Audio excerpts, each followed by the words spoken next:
স্বামীর চোখের সামনে তিনজন মিলে তার স্ত্রীকে। তখন স্বামী যেন নিরুপায় হয়ে তাকিয়ে তাকিয়ে সবকিছু দেখছিল এবং সেইখানে উপস্থিত ছিল তাদের একমাত্র সন্তান। আপনারা যদি শোনেন পুরো ঘটনাটি তাহলে অবাক হয়ে যেতে পারেন। স্বামীকে আটক করে নিয়ে যায় দুর্বৃত্তরা। এরপর স্ত্রীকে ফোন দিয়ে বলে, তোমার স্বর্ণ অলংকার টাকা পয়সা যা কিছু আছে সবকিছু নিয়ে চলে আসো আমাদের ঠিকানা মোতাবেক। বলা হয় সাথে করে যদি কাউকে আনতে যাও তাহলে তোমার স্বামীকে ভাবে সরিয়ে দিব। সেই কথা শোনার পর স্ত্রী একাই চলে যায় ঘটনাস্থলে। তাকে প্রথমে অটো থেকে নামিয়ে নিয়ে যায় দুজন। এরপর একটি মসজিদের রাস্তার গলি দিয়ে অন্য একটি পথে নিতে নেয়। তখন মেয়েটি বলে, আমি এই পথে কেন যাব? বলে, আরেকটু সামনে গেলেই তোমার স্বামী রয়েছে, চলো স্বামীর সাথে দেখা করিয়ে দেই। বলতে বলতে তাদের আস্তানায় নিয়ে যায়। এরপর একে একে তার শরীর থেকে কাপড় চোপড় খোলার নির্দেশ দেয়। পরে বলে, আমি কেন আমার শরীরের কাপড় খুলবো? আপনারা তো যা চেয়েছেন আমি তো সবকিছু নিয়েই এসেছি। বলে, না, তোমার স্বামী তো আমাদের কাছে তোমাকে বিক্রি করে দিয়েছে, আমরা তাকে টাকা দিয়েছি। এই মিথ্যা কথা বলে জোরপূর্বক ভাবে সেই মেয়েটিকে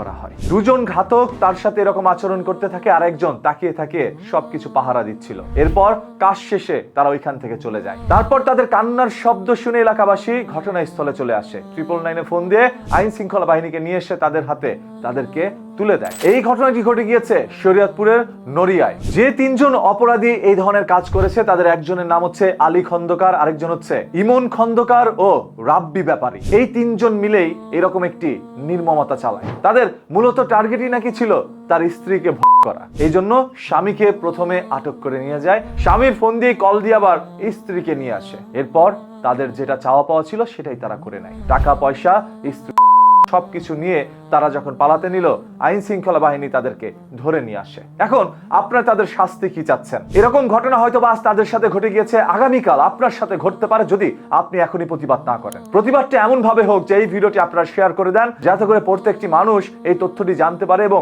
আইন শৃঙ্খলা বাহিনীর আরো যেন টনক লড়ে ওঠে। সরকার যেন নিজের জায়গা থেকে এই বিষয়ে সর্বোচ্চ শাস্তির দাবি জানায়। একটু চিন্তা করে দেখেন, আপনার স্ত্রীকে আপনার চোখের সামনে অন্য কেউ এই ধরনের কাজ করছে, আপনি কি সেটা সহ্য করতে পারবেন? যেন আপনি তখন জীবিত অবস্থায় মৃত, আপনার কিচ্ছু করার ছিল না। এগুলো মানুষ করছে, অন্য কোনো প্রাণী না। আপনারাই তো বলেন এই পৃথিবীর শ্রেষ্ঠ প্রাণী হচ্ছে মানুষ।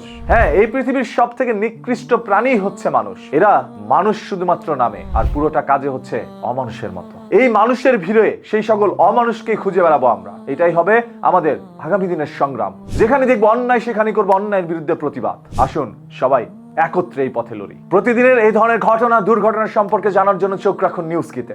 পেজটাকে এখনই ফলো করে রাখেন।